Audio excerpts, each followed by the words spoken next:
Hello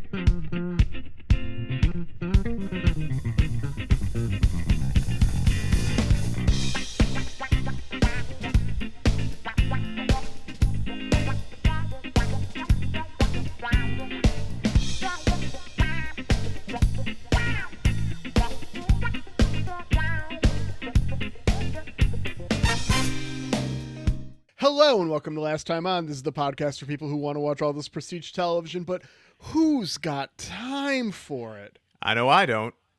And buttcock. Hey, that's the best I got. I'm Victor. I'm just coming back from Star Trek Dallas, literally about less than 2 hours ago. Yeah. So it's been an exciting weekend. You met Damar? I did meet Damar. Yeah. You met Wayoon? I met Mayoon in the elevator, and I scared him, and I didn't mean to, but he just happened to be. It was at the end of their show, and they did the Rat Pack concert on Saturday night, and he just happened to be going into the elevator at the same time I was, and there was nobody else in the elevator, and I was just like, oh man, do I want to get a selfie with him? I'm like, he's probably really tired. And then I'm all just like, when am I ever going to be in the elevator with the reanimator ever again? So I said, I tried to say, excuse me. And then like I had allergies or something and I coughed at the same time and I made a really loud fucking noise. And he jumped and I was just like, sorry, Mr. Combs. I'm a really big fan. Can I get a selfie with you? And, dude, he's a lot shorter in person than you would think. But is he a sexy Shran? Parties. He is a sexy Shran. Yeah. He's party sized, dude. He's like tiny. I have to know because, like, when I interact with someone from Babylon 5, they have no idea who I am and they've got no reason to. When you interact with someone, some of these people have reposted your memes. I'm sure they have. But you've had Star Trek actors repost your memes before. Yeah, I had Claudia Christensen repost one of mine, and that was like. Made my entire year, but no, they don't know who I am, dude. I'm nobody. Well, I wouldn't expect them to know who you are until you tell them. But if you're like, oh hey, I made that meme that you reposted that one time, big fan. No, I never do that. Different reaction. I never do that, but some of my fans do, and apparently, and from what I've heard, it's nothing but positive reactions. But I'm super self-conscious because, like, I don't know, I'm using their likeness without their permission. You know? Fair enough. But apparently I haven't had a single complaint yet. What's his name? The Hertz actor who plays Martok. J.G. Hertzler. Yeah, he's a huge fan. Apparently, he loves it. I know Damar did a cameo for me, and I told him about it, and I told him about the comic side to do, and he loved it. He even did a clone pun for me. He always said it was like, "Hey, Clone Ranger, pass me a drink." So, Wow. So it went pretty well. It was a lot of fun. I'll be posting some pictures on my Facebook. Can't wait to see them. Yeah, looking forward to it. It's fun. And I'm sitting here with a nice glass of Romulan ale. That is beautiful. What are you drinking there? Romulan ale. Is that actually Romulan ale? Is that wine or what is It that? is blue vodka. Oh, Yeah. Cool. Nice. I had a Romulan ale a long time ago that I got off of eBay. It was a promotional thing, but it was an energy drink. It came in a little Red Bull sized can. It was terrible. But there have been a lot of random energy drinks over the years. That was a craze for a while. I remember I used to really like Pimp Juice, which was Nellie's energy drink.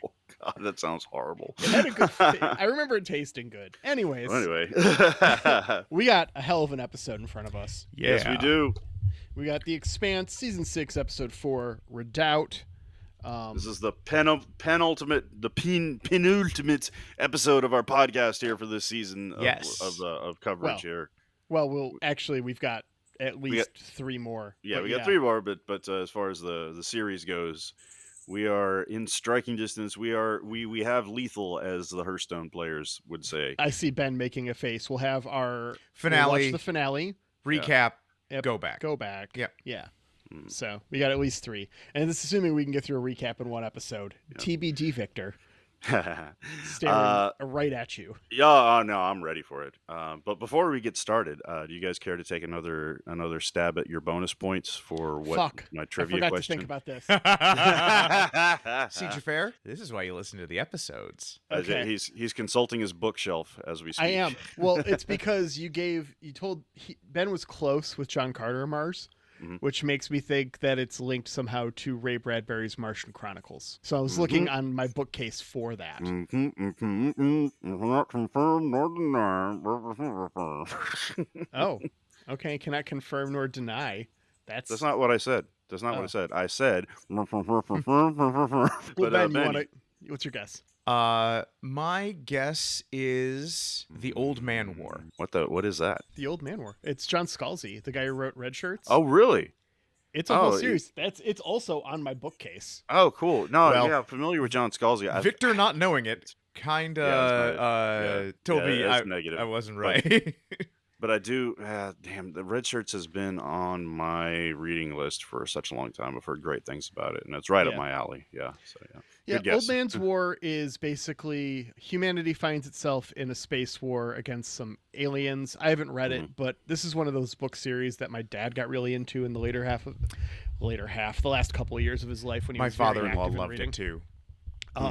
And the entire conceit is like, instead of drafting young people for the military, technologically we are past that. When you sign up for the military, you get put in a like superhuman body, like you become a space marine, and they basically transplant your brain to do it. So your old body doesn't matter. So instead of drafting young people, everyone who gets drafted is super old, because if they die, at least they lived a full life. That objectively, that does really make great sense. Yeah, if your body doesn't matter, Yeah. whatever. I do. I honestly, I really hope I live long enough to get to the point where we can transplant your brain into a new body, because man, I have fucked up this one. Okay, so Victor, I need a new one, man. Victor, this is important. Do you need to be alive when the process is over? Because otherwise, I can do that today. Yeah, I can put your brain in a new body. Yeah, you can. Okay, let's talk after the show. Like, let's you'll let's be work out the dead, details. but your brain will be in a new body. It'll It probably be depends on Xhafer's. how dead are we talking about here? Like, super dead. Real super, dead. like The so dead. deadest. Yeah. Not just mostly dead. If we can do mostly dead, I'm down. But Anyway, Xhafer, what's your guess? I said The Martian Chronicles by Ray Bradbury, which is actually a collection of short stories, so it'd be one of them in there. They're kind of connected. Ray Bradbury is same Ray Bradbury as Fahrenheit 451? Yes. Oh, yeah. Oh, cool. And the Rachel Bloom song. But Yes, and the Drop. Rachel Bloom. Yeah, that's a good drop. She did Crazy Ex-Girlfriend, but she has a song on YouTube called "Fuck Me, Ray Bradbury." oh, wow. Okay. It's worth your time. It's very funny. Cool. She's very talented. She's Awesome. also Crazy Ex-Girlfriend is very funny. Watch that show. What was the title of your guess again, Xhafer? The Martian Chronicles. Oh, interesting. Okay, you guys are both zeroing in on Mars, so that's this week I'm fascinated. But yeah, all right, good guess. Okay, because you told us John Carter Mars was close. So okay, I will admit one thing. You lied? No. I was telling the truth, but for a split second there, I got John Carter of Mars confused with John Carpenter's Ghosts of Mars. And I was taken aback for a second. Do with that what you will. Oh, no. Is this in the Escape from New York-averse? Man, I wish. But no. Does Snake Plissken show up and just... It's actually Big Trouble in Little China. Lopan is a character. Snake. That would be so dope. I've got a giant ass scope on my Uzi and I never use it. Oh yeah, I remember that ridiculous thing. It's the dumbest gun I've ever seen. I just watched Escape from LA because it was free on, I think, Paramount or one of my subscriptions the other day. But okay, God, it was so cheesy. Victor, but such a good movie. If Escape from LA is free anywhere, you pay to watch Escape from New York. That is what you do for that movie watching time. I actually liked Escape from LA. It was corny and kind of crap in a lot of ways, but it still was fun. It was a fun watch, man. And I can't believe it had White Zombie. Like, this was before Rob Zombie did his own thing, but White Zombie got I commissioned him to do a custom song for the credits. Man, that's damn. I miss the '90s sometimes. Well, speaking of things that we miss, We open in the aftermath of an industrial accident that killed a kid. Yeah. And I miss OSHA, which is surely going to be going away because we decided we wanted a deregulated future for America. Why do we have to talk about that right now? It's No? also Okay, this is we don't. space. This is real sad. Space. This Yeah. is real sad, Yeah. guys. I tried using humor to deflect there. It didn't work. This admiral is a real interesting dude. We get him for like 5 seconds. Admiral Duarte. Yes. Is he? I don't want to know anything about him, Vic. Is he someone that we would have seen in like? Is he a one-off? Like, is he in this scene, or is he like a character that we just haven't interacted with? You know, I can't answer that, man. No, but we know he's been the like he's he rose to power saying like, hey, I'll tamp down on the drug problem, and okay, can I not do Filipino politics? Rodrigo Duarte. No? Okay, fine. Yeah. I don't know. Xhafer might get that one, but you know my fucking uneducated ass. I don't know. No, but yeah, we have schools. This guy is cool and like interesting enough. He's talking to the, I assume, sister of this dead girl, and he feels really cool. And I don't know if I'm supposed to feel like this is insidious or if this is just a guy I like doing things I like, because that isn't the vibe that the Expanse tends to give me. But I'm coming in with just like, ooh, this is my anti-Amos. Like, this is a guy who's like coming in and being like, hey, sad kid, like, we're gonna talk, and like, I'm gonna be real with you, and like, hey, things don't always have meaning, and we try to imbue things with meaning, and that can be good, and it can also be bad, because hey, I can't fail at this thing because then so and so's death was for nothing, and it's like, they're dead either way. Don't sunk cost fallacy yourself into I have to continue doing the horrible thing so that so and so didn't die in vain. Insert the last few thousand years of human history. Did you catch what he was talking about? He said what he lost. She asked him, the little girl asked him if he lost a brother, and he says, no, what I lost was a place. Yeah. And so I'm guessing he's from Eros? He said he was from Mars. He did say he was from Mars, yeah. And I imagine, given the next scene, which is Avasarala hanging out with a Martian admiral, if I want to put 2 and 2 together, the Belter attacks on Earth that we missed are more than just attacks on Earth and also attacks on Mars. Well, they seem to be... Something's got to bring those two heads to a table. They seem to be against all the inners. Yeah, we get a little Beltawoda. All the inners, yeah. Only outies. Yeah,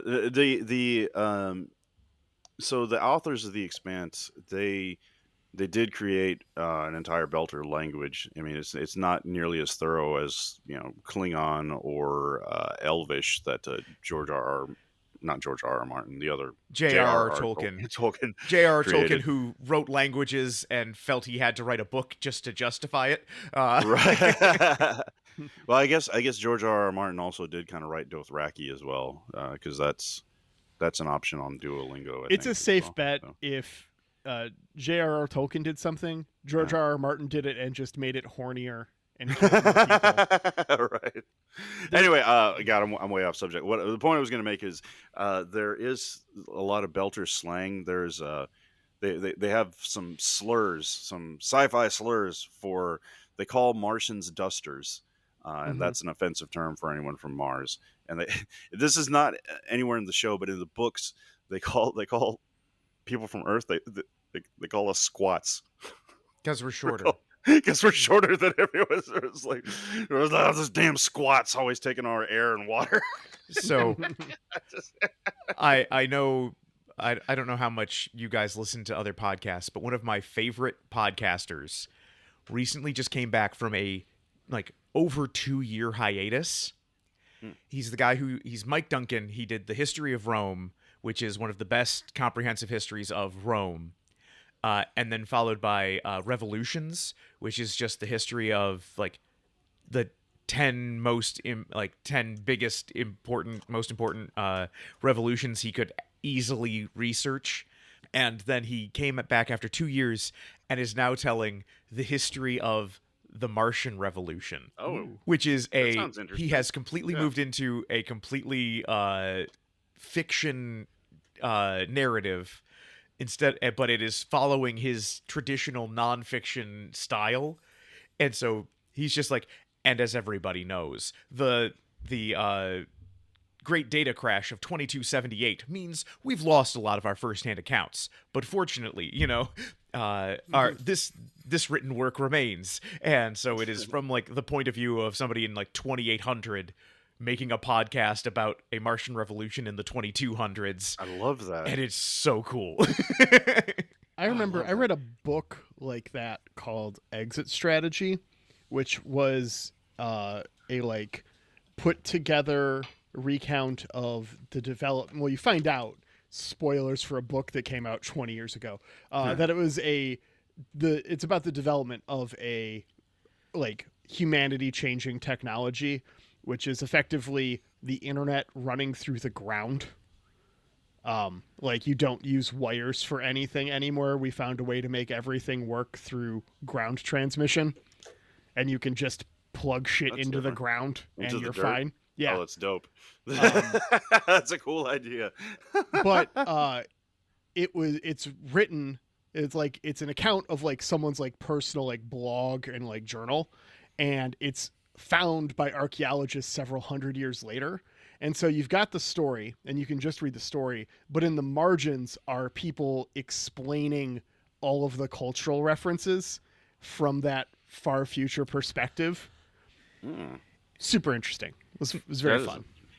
So speaking of weird shit, but before we go further, I want to do a quick Wahapa for you guys, but in a different way. It's going to be a Wahapa next, as the final scene of our intro with the little girl and the funeral for her brother. Oh yeah, what's the last thing that happens? Yeah, what's the last thing that happens? We see her wheeling the body out on a stretcher with the white sheet over it. So yeah, and we have a goo ship. So the goo is back. So I think she is going to try and bring her brother Alexander back as a goo monster. And I thought we were done with this bullshit. And I just had like, who let these kids in the goo ship? Like, how did they get here? Who let the kids in the goo ship? He's alive! So you think she's about to go full on Victor Frankenstein here? Yeah. Ben, I have to say, Who Let the Kids in the Goo Ship is the worst song by the Baja Men. Nice. It just doesn't flow the same. But it is the second best in the goo ship. Ooh, ooh, ooh. But Who Let the Kids in the Goo Ship is the third best Kingdom Hearts game on the 3DS. It had more numbers in the title there. Anyways, Avasarala is hanging out with Earth and Martian military leadership. They disagree on a deep stealth strike, and Mars is just like... But we also have Ceres, and we have Sanchrani doing her best radio-free belter. They blew up our water, and now we must be stronger, and nobody can tell us what to do, and we're stronger than anything. It's like, yeah, but you really need water, though. Right. You do need water. And this just made me mad because so the Martians, as a martial culture, which, pause for the irony of that, Right. are jumping right to, like, blow shit up. Even Avasarala is just like, man, I don't know what to do. And I'm just like, I know exactly what to do. You bring 7 water ships and you send a relief mission. And suddenly we're lowering the temperature, which is quite a to-do in space. And maybe people stop killing each other. No, that's the thing though. It's not easy to move water in space. No, especially in those the kind of quantity that's required. That's like the whole. Oh man, there is a great documentary. There's probably a ton of documentaries out there on this subject, but one in particular that I really liked. It was called "Living and Working in Space," and it was on PBS, and you can find it. It took me years to find a copy of this anywhere, but it's on archive.org. Highly recommend it. It's a really fun documentary. It's not my favorite the information. archive. Archive.org? It's not my favorite archive. Okay, do your dad joke. What is it? That wasn't a dad joke. That was an AO3 joke. Oh, God. You sick fuck. I've never actually been on it. I'm just aware of it. We know, Ben. We know. No one guessed that. Don't worry. What Your you do in your spare reputation is time intact. is your own business. I won't judge. I read books about old ships. Anyway, but yeah, that's a huge, massive logistical problem. Is moving. I mean, that's what James Holden did for a living. Is he was an ice hauler. Well, and that's kind of what I was thinking. Yeah. Like, oh man, this would be like a cool, like, yes, you've been running around in this stolen Martian warship, and you know what'll actually save the day? Knowing how to move ice. Yeah. And that would have been a nice way to bring it back around. Also, for some reason, Monica's here. Yeah. She's having a terrible, horrible, no good, very bad day. And they come back, and she's just, like, filming dead people. And somebody is understandably like, hey, are you recording right now? And Avasarala is the only one who's just like, yes, and this is a good thing. You're seeing that our people got killed too. Like, hiding and pretending that we're invincible is not a good idea right now.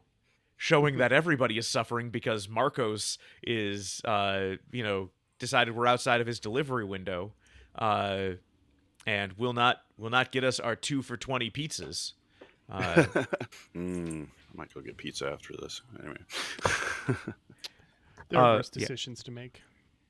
We cut over to the Rossi, and it flips a bitch, and we see that Naomi is back. Not Naomi's just Naomi, Bobby's back.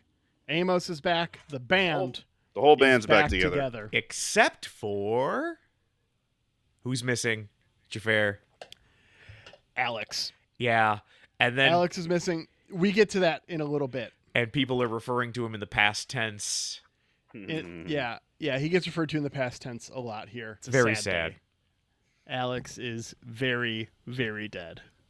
Oh, you think so, huh? And last time on, Alex is so fucking dead. I'm going to say last time on, they tried to, Bobby and Alex tried to sabotage another thing, and he did climb in and put a grenade in their engine and try to do it again. He didn't get out in time? No, he got out in time, but got blown way away. And in a mirror of the scene we saw earlier, she's just not able to find him again. And he's just floating out in space. Man, I think that's rough. Yeah. But that's not what actually happened, Ben, because last time on, Alex ended up actually becoming a refugee and was on the wrong side of Amos. Fucking refugees, man. See, I was in my head, it was he dies somewhere above Mars and he's staring down at it, and we can see like the regrets and the like, hey, I've let down my family, they're down there, but I've also I've been doing so much stuff that maybe they'll forgive me. And we got Bobby in his earpiece like, I can't find you, where are you? And he's like, no, it's okay. Like, just let me die looking at Mars. Let me float. and then the O2 goes to 0. Man, I tell you, that is, anytime I see a sci-fi movie where that happens to someone, that gives me the chills, man. That is a phobia I did not know I had, of just floating out into the void with no hope of being rescued. That's terrifying, man. As somebody who's been drowned, I don't recommend running out of oxygen. That's good advice for life. Yeah, don't run out of oxygen. Pro tip. But anyways, Amos learns that Holden disabled a missile here on the DL. But more importantly, we learn that Hank Williams makes it to the future. And that, if nothing else, gives me hope. That is a little odd. I mean, I understand why they do it in sci-fi shows, because you can't. I mean, it's 300 years in the future, so that would be the equivalent of what, of someone today having listening to sea shanties. I guess so. Yeah, that does make sense. What? Yeah. kind of weird loser would do that. I guess so. Yeah, I do enjoy a good sea shanty. I sing sea shanties and old Irish drinking songs to my son every night before bed. Okay. So I am Alex. I guess okay, that works. Yeah, But so he enjoys classical country. yeah, Mm-hmm. we know they are chasing the Pella. They shot it with a torpedo, but then the torpedo didn't blow up, and Clarissa has been going through all the torpedoes like, what went wrong? Why didn't we kill the bad guys? And finds out that Holden was just like, turn off the boom. Yeah, which can I just say, this is like the third or fourth time you guys. All right, this is not a spoiler since we're almost at the end. But you guys have missed all the amazing space battles in this TV show. Like, there are some fucking epic space battles. No, I'm not you talking shoot about dud the stuff torpedoes and you stick grenades in their engine. That's yeah, no, that's not even. Yeah, oh god, dude. Yeah, all the best you guys have seen has been like hand-to-hand combat with the guys floating outside in their spacesuits. No. The space battles in this show, you will find 2-hour-long YouTube rants episodes of various YouTube channels talking about how the Expanse has the best space battles in the history of sci-fi, and you two have missed all of them. So All of them, or is there one left? I can't tell you that. Yeah. I can't. Okay, because that could be one of your predictions. That could be one of your predictions. So I mean, it would be. You would think that in the interest of a TV series going out on a high note, that they would save the epic space battle for the finale. Or it might but be as we have seen before, like with fucking Game of Thrones and some other really, they just fucking do what they just shit it and just end with, I don't know. Well, they could have put all the space battles in the penultimate episode, and then the finale is all wrapping up.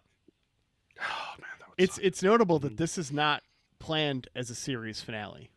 This was planned as a season finale. Oh. Per the episode description for the finale. Oh, it is? Which refers to it as a season finale. Oh, okay. It doesn't refer to it as a series finale. Yeah. No. Well, we'll find out when we get there. I will tell you this, though. The 2 or 3 episodes ago on this podcast, we saw the one where Thomas Jane makes his guest appearance at the very end with James Holden having his shroom trip vision. Yeah. That was supposed to be the end of the series because, well, it had been, from what I understand, it had been planned as the end because that was when they switched over to Amazon instead of Sci-Fi. And so, we can end it here on a big, like, the world is expanding. What is going to happen when they get to space? Like, so that was kind of like a soft ending just in case that the series didn't get picked back up. So. And there's 3 books that are after all of this too. Right. I don't know the timing of like where those 3 books are, but I know that the name of the last episode is the name of the 6th book, and that continues with all of the season finales, and that there's 3 books after that. So I'm just sad because Victor, that is what everybody on Tinder calls me, is the soft ending. It's just. I knew you were going to do something with that. Anyway, back on the Pella. Marco is just killing people to kill people. Just spacing left and right. And we've got full descent into madness complete. And we've got new people surrounding him. So whoever that right-hand person was who was just like, hey, you want Naomi dead? Ask me next time. She's dead. Gone. She's dead. I think she's dead. She's dead. We've got we've got a new Scandinavian-looking woman in her place, and we find out that again, as we knew from the description, Philip is down on the skiffs, and we've got him working with Tadeo, who I liked. Love Tadeo because Tadeo. Can we pour one out for Tadeo real quick? Because can you imagine on the job, you're in the middle of your busiest work-related shitstorm of your life, and the CEO's son shows up to help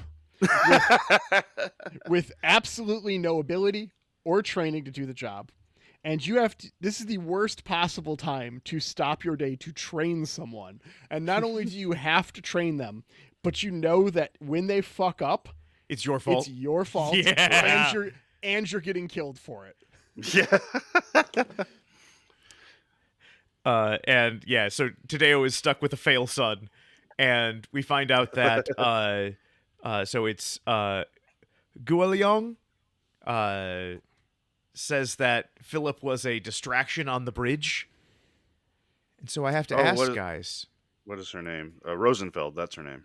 Yeah, it's Guoliong Rosenfeld, I believe. Wow, I never caught her. Yeah, okay. Wow, that is her name. I have to ask you guys, what happened to her? What the hell happened to her? Can't explain. But I got the van. How was Philip a distraction? Philip was a distraction because in the episode later, there's a conversation with Holden and Naomi where they launch the nuke, right?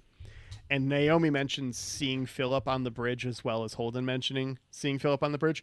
I think when he sees Naomi on the bridge, they are also about to do something that's going to destroy the Roci. And he maybe he delays, maybe he hesitates for a moment, which is how the Roci's able to get their shit off in the first place. But he is responsible directly for them losing that space battle. Victor? Oh, I'm not supposed to participate in the what Just happened. make something up. Get weird with it. Okay, I'll get weird with it then. So he loves to. I mean, he's a teenager. He is playing Galaga all the fucking That man is playing Galaga. time on the. Oh no, see, Fair, you were thinking what I was thinking. I'm like, oh no, he took it out. He took it out on the bridge. He thinks they're all going to die, and he just starts. Like, you hear those stories when people think the plane's going to crash, and they just start masturbating wildly. It's one of those. I've never heard that story except on AO3. No, that was what was that on Clerks? It was an SNL sketch, I think, or it Oh, might was have it? been It might have been Clerks, actually. Yeah. It was an urban legend about how a plane was about to crash, and everyone just whipped it out and started jerking off, and never spoke about it again after the pilot saved the day, and they had it was like no one ever talked about it. All right, well, let's put it back in our pants and move on to the next scene. So you think with the lower gravity, their wangs are bigger? Man, okay, that's why everyone wants to be a belter.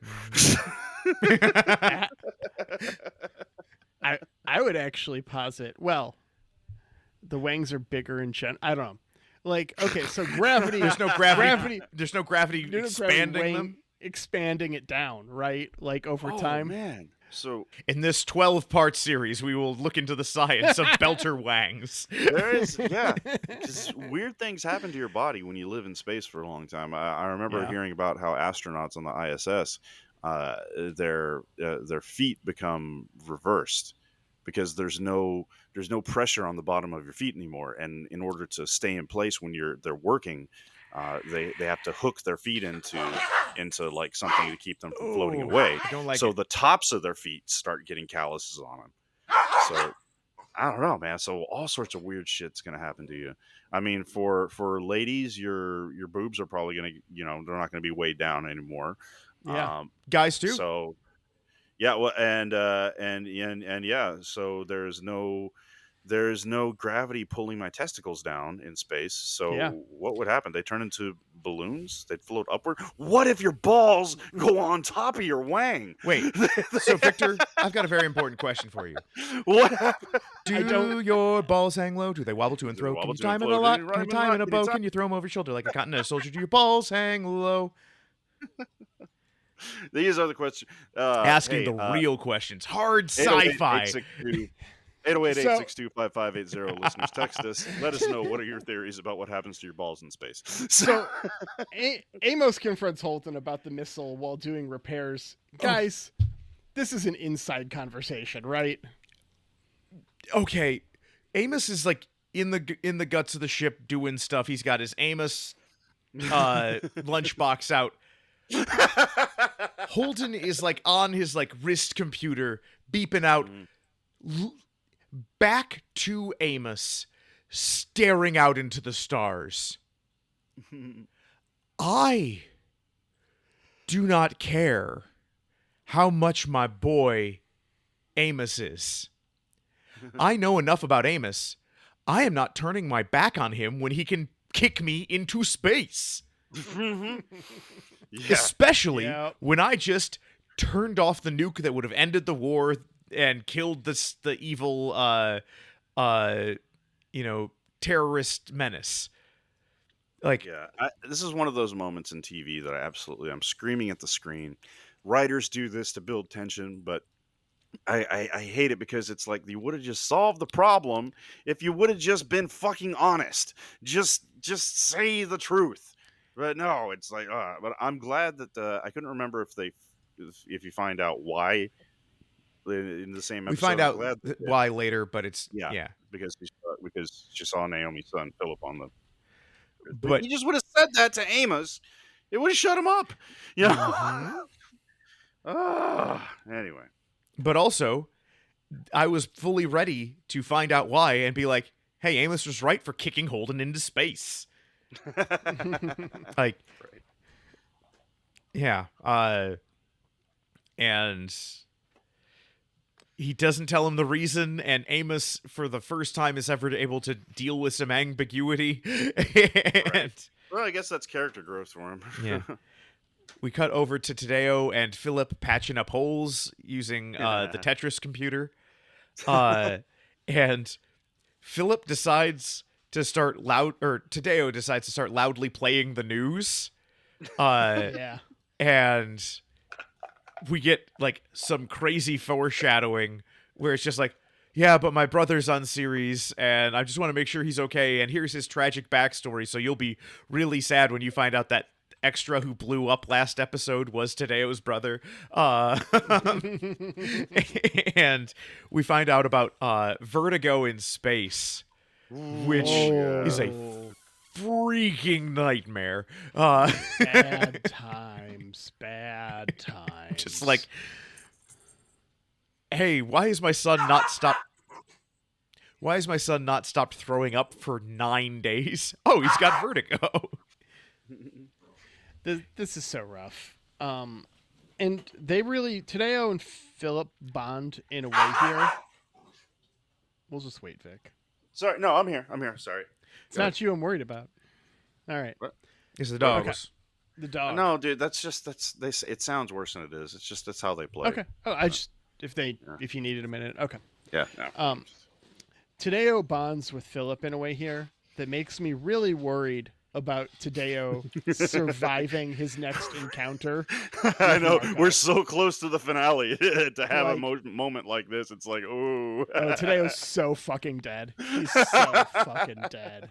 I am nodding 100%. vehemently. Yeah. After this, we get to Tadeo see will not see tomorrow.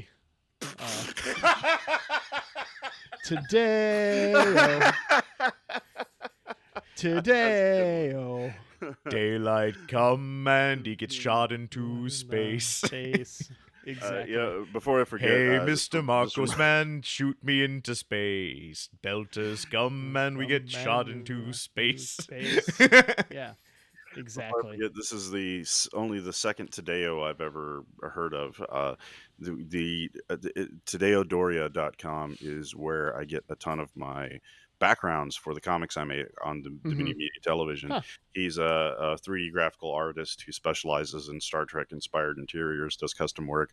Like 5-6 years ago, I sent him an email asking permission to use some of them and telling him that, hey, I don't have a lot of money, but I can compensate you somehow if you want to license this. And he was so cool. Just said, just use them for free. Just include a link to my page. Dope. So yeah, shout out TadeoDoria.com. Check out his work. Really amazing. Anyway, back to the show.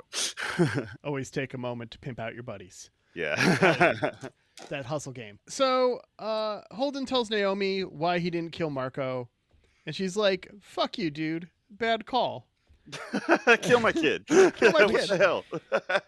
Holden then tells Naomi that he's not that guy. Amos hears this, walks in, says he is that guy.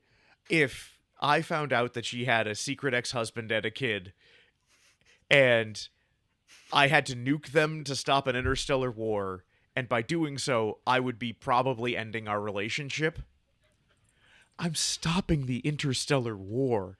Like, I think so much less of Holden after this. Yeah.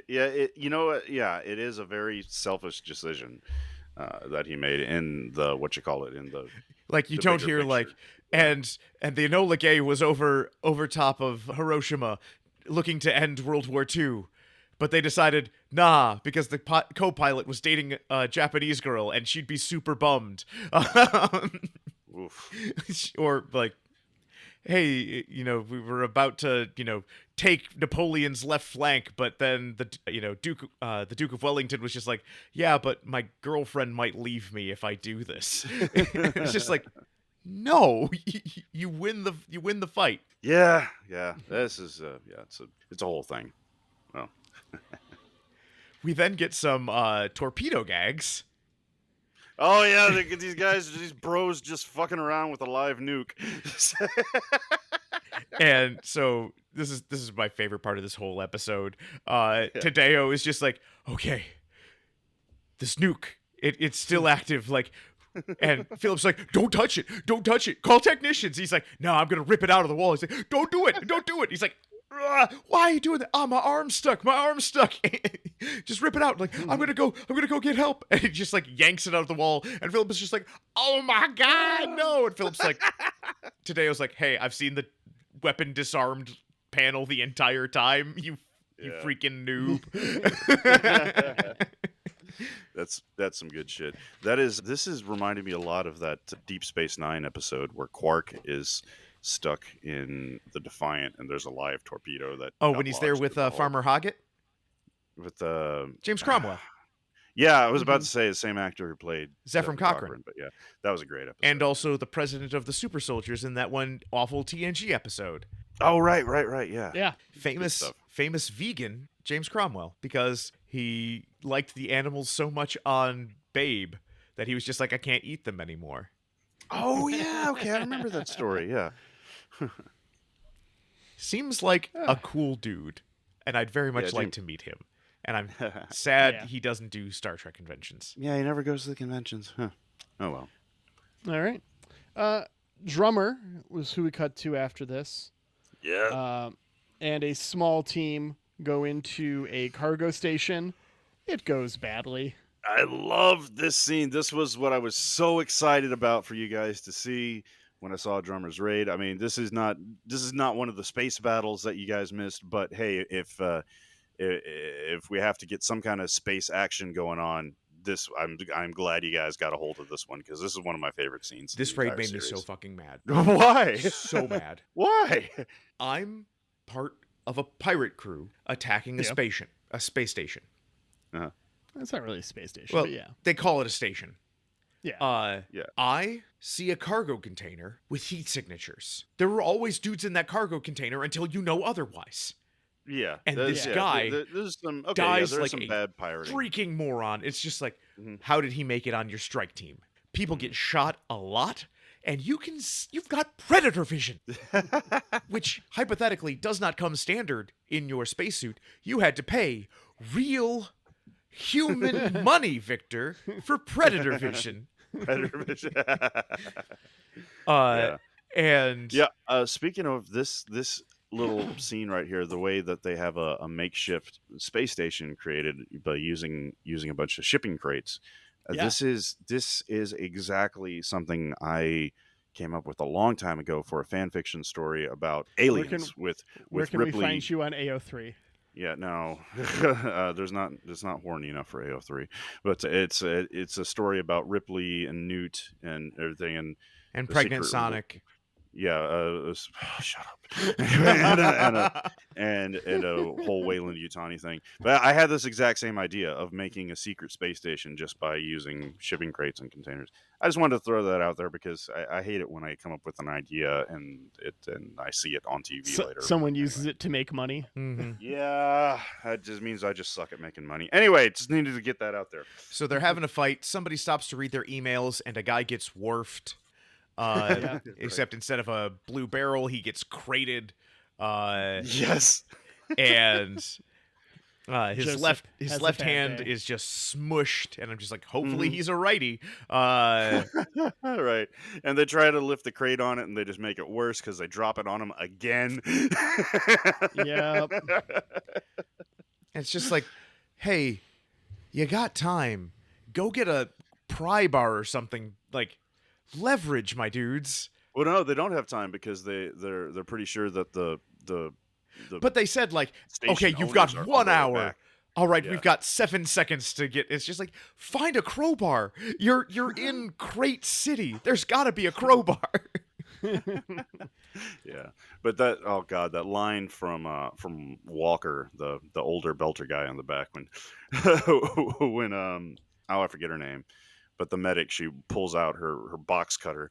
He's just like, Yeah. oh fucking hell. That was so Yeah, that's the day it is. Yeah. We then have Bobby bitching to Clarissa, and this was actually incredibly fortuitous because Clarissa is just like, "Hey, Holden, you want to know when I decided I didn't want to kill you?"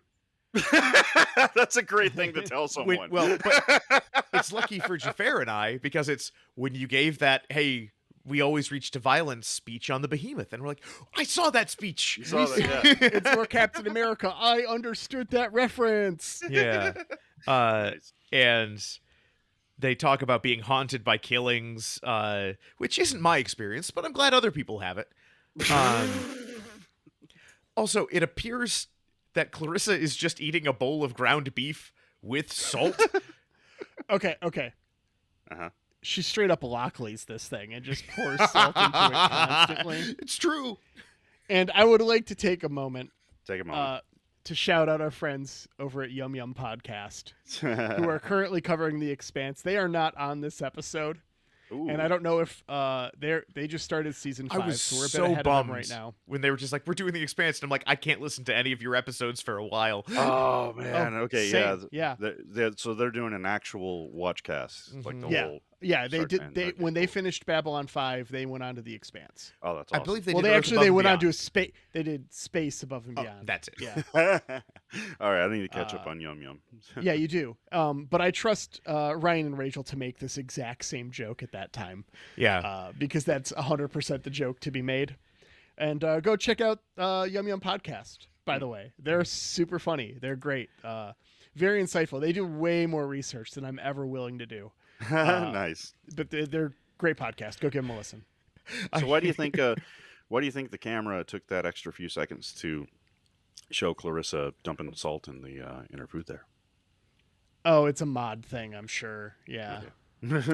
Or she is going to end up stuck on Ceres, and fortunately, because she's had so much salt in her system, she's able to go without water longer than everybody else. Well, I thought that would have the opposite effect. Doesn't it dehydrate you more? No, actually, salt tabs are something you take in the army when you know you're not going to be able to get water. Yeah. Yeah, they never gave us those. Yeah. Well, They I just said drink water. I We were in the desert. Yeah, no, never got. No. Oh, No, I'm so we had mad crate- right now. We had crates of half-ass filtered water that were just constantly brought in by the forklift load. well, Victor, if And, it makes we actually had during okay, so not to go off on an old man tangent. Do to the it, story please. Too much. Just real quick, we had so many of these goddamn plastic water bottles everywhere, and we also had the theory that they weren't actually filtering them to FDA standards, that they were just filtering them to Army standards, because there was a huge spike in guys having kidney stones while we were there. Anyway, so I was I drank a shitload of cranberry juice after the first guy got his kidney stone. But anyway, a warrior's so drink. yeah, the winter there, we had someone came up with the idea to have a contest tournament type thing, where who could build the best boat out of nothing but water bottles and duct tape. That was a lot of fun. Out of kidney stones. I'm just like, shit. Kidney stones too. Yeah. But Victor, I just read the book With the Old Breed at Peleliu in Okinawa, which is a memoir by Eugene Sledge, one of the guys who his memoirs inspired the show The Pacific. Oh, And I don't know if you've seen The Pacific, I've not but if seen you it yet, no. want to feel better about your half-assed filtered water, he talks about how they brought him water on Peleliu after like they had been fighting for days. Nobody had any water left. Everybody's just so thirsty. In used oil drums. And so it's got like motor oil film on the top of it. and it's just the Gnarly. most disgusting thing, and like it is making everybody sick, but they can't stop drinking it because they're so thirsty. All right, where are we at now?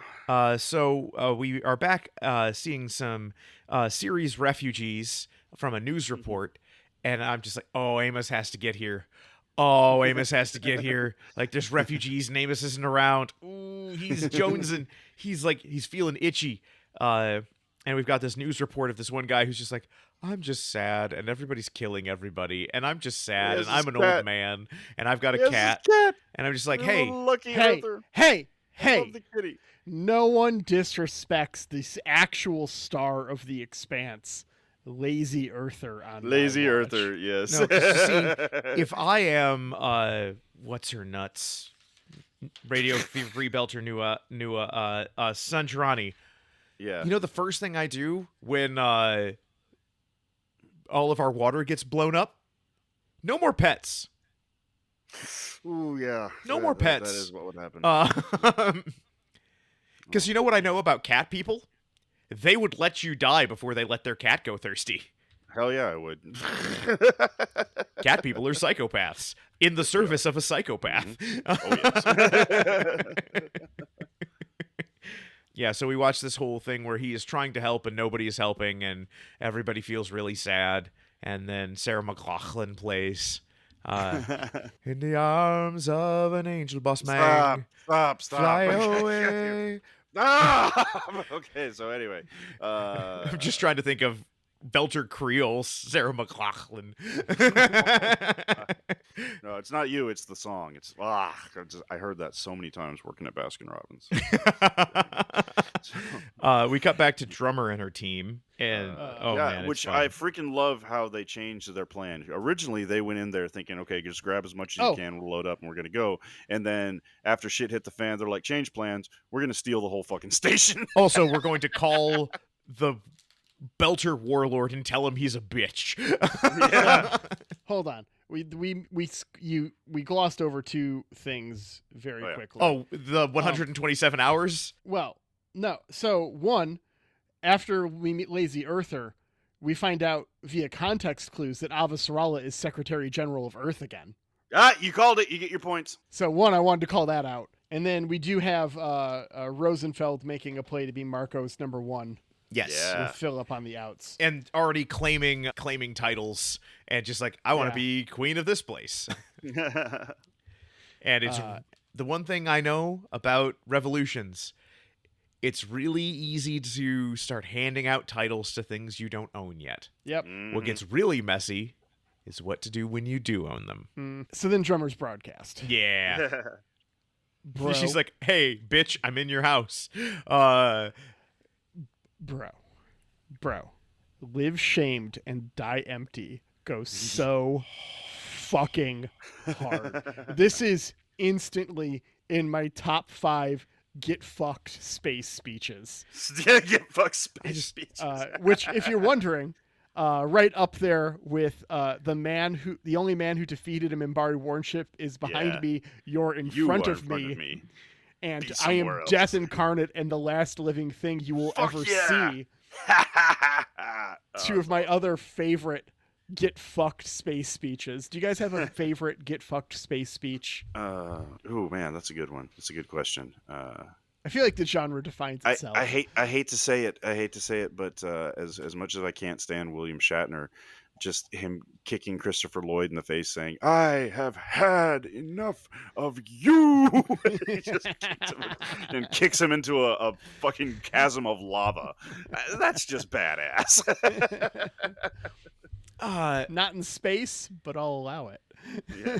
I'm just thinking of the general vibe of some of the transmissions in the X-Wing novels, where people are basically like, hey, Wedge Antilles is over here? Give up or get fucked. Yeah. Oh! I got one more. This is so cheesy, but at the end of Transformers, the 1986 movie, this is the end of the road, Galvatron, with just the the most hair metal ever playing in the background. You've got the touch. Yeah. You've Yeah, got the which, by the way, power. Yeah, I just watched Transformers 1 the other day on because it's streaming now free on Paramount Plus. Yeah. It's okay, but it has some moments. Anyway, bonus episode coming soon, maybe, with my review of Transformers 1. I don't know. My son is also just watching it, so he'll join you. Awesome. Hey, cool. Me and him can do our own podcast. So yeah, Philip hears Drummer's broadcast and gets amped up to fucking hell. The closing credits. I also that's the episode. Before we get that, we have a bit here where it's just like, if you are, ghouling, yeah. If you are asking Marco for titles and stuff, you are not pretending like the Belters are going to be a democracy. You know, Marco is king. Mm-hmm. And so all of the talk of freedom and we're not standing for inner suppression, all of these people know it's bullshit.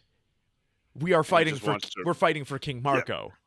Yeah, you're not fighting for equality, you're fighting for your turn at the top. Exactly. Yeah. And that is one thing I really liked about this, because it is so in line with a lot of what we see of revolutionary movements, where it's like, hey, what you are saying in one hand is entirely incongruous with what your actions are showing and the stuff you are promising people. And if he had any integrity at all, it'd be like, yes, and when we go in front of the commune, your actions during these dark days will be taken into account, and I'm sure the populace will reward you. Instead, he's just like, oh no, I'll make you totally governor of that place. Yeah, absolutely. Yeah, because governor it is of Medina Station. It is within my power to grant, because I'll be king. Now, so one last thing, because we're at the end of the episode here, and one last thing I want to ask you before you shove me in the airlock is during this scene that Ben is speaking of, Rosenfeld walks in, and Marco is looking over some what appears to be blueprints on his screen. Any guesses as to what I totally missed this. Things are that he's looking at? Oh, I'm going to guess that it is the Goose Ship. The Goose Ship. Some weapon for the last battle, I'm sure. It's his Death Star. It's his Death Star. Some Shadow Earth Force hybrid ships that how do they build them so fast? Oh, man. We also get Philip has... So there is there is a phrase that I always muddle the phrasing of, the phraseology of, but it is the conviction of the converted, which is, if you guys have ever experienced this, a person who joins a group later on tends to be more orthodoxical and stringent and stuff than somebody who grew up in it. I watched a TV show that was talking about that yesterday. Oh, interesting. And what Philip is doing is kind of the inverse of it. Because he sees everybody else watching this drummer speech and calling his dad a bitch. And instead of the I have the zeal of the recently converted, he has the I am backed into a corner, and if everybody else stops believing in my dad, what does that mean for me? Yeah. And does that mean everything I have done has been for nothing? Which I love, because it mirrors our conversation at the beginning of the episode. So, kudos, Season 6 of The Expanse. I see what you did there. Nice. Also, well, Philip all sucks. that being said. Yep. He's like Mirror Universe Wesley Crusher. He's an even bigger bitch than Wesley.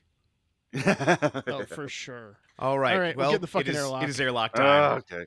All right. I'm getting in the airlock. We let you hang out for a second there. Hey but- there, Victor, man. You're It's just time to waiting go I to knew it bed. was coming. Victor, man, it's time to go in the airlock there. Wait, before he closes the Nope, door. we my go foot- to my the foot's airlock, stuck. man. My foot's stuck. Wait. Nope. Wait, No, hang on. We shut the air door, man. We shut the air door. That's going to be a mess later. Oh, I know. But it's Victor's problem, not mine. Lincoln, what are you doing up there?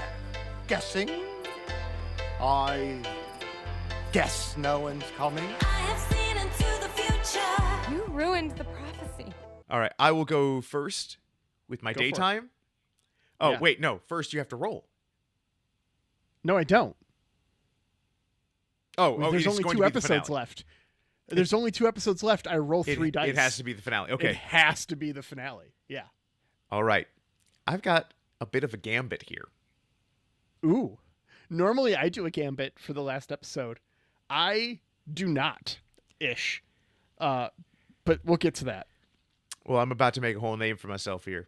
Oh, yeah. My daytime? Oh, and we talk about me. Holden dies. Ooh. See, that's a daytime prediction. Holden dies. Because, like, I was straight up. Like, normally I do the every character, like, tons of characters dying, right? Mm-hmm. Are you about to do the thing? Because I was not going to do the thing because this is not a series finale. And I know that there's 3 books after this. So I don't think there's going to be that much character death. But I will say my daytime prediction is Marco dies. Okay, well, see, so my evening prediction is Marco dies, bonus if Philip kills him. Oh, that's interesting. Because my evening prediction is Naomi, or Philip dies, and bonus point if Naomi kills him. Ooh.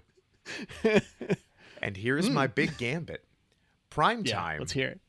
Prime time. Holden dies, but it doesn't take. Ah! Ooh! Hard sci-fi, Ben. I actually, if that does happen, I feel like it directly relates to my primetime prediction, which is actual fucking aliens. No more footing around the issue. No more eluding. No more guessing. No more who left this behind.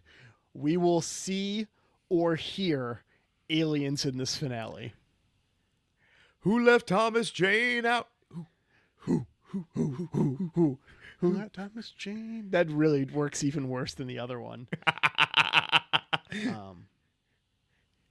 All right. Who Well, left Vic in the air? no. So I want to say thank you to Ripe for letting us have our Oh, theme yeah. song. Appreciate it. It's almost like I can hear him. Man, we ain't gonna open the. We're gonna be able to open that air door. We ain't gonna open that air door. We ain't gonna open it. I opened it outside, man. I opened that outside. Boss man. Yeah, we have a phone number. I don't remember what it was, and I didn't write it down. I 'cause do don't because normally I do wrote it this down bit. because I'm like that. You can text us at 808-862-5580 because you know they always talk about 808s. Yeah, 808s and heartbreaks, man. You can get us onto the Discord. Leave us a 5-star review. We'll give you a shout out. If you do, we appreciate you listening. And we'll see you next time on Last Time On.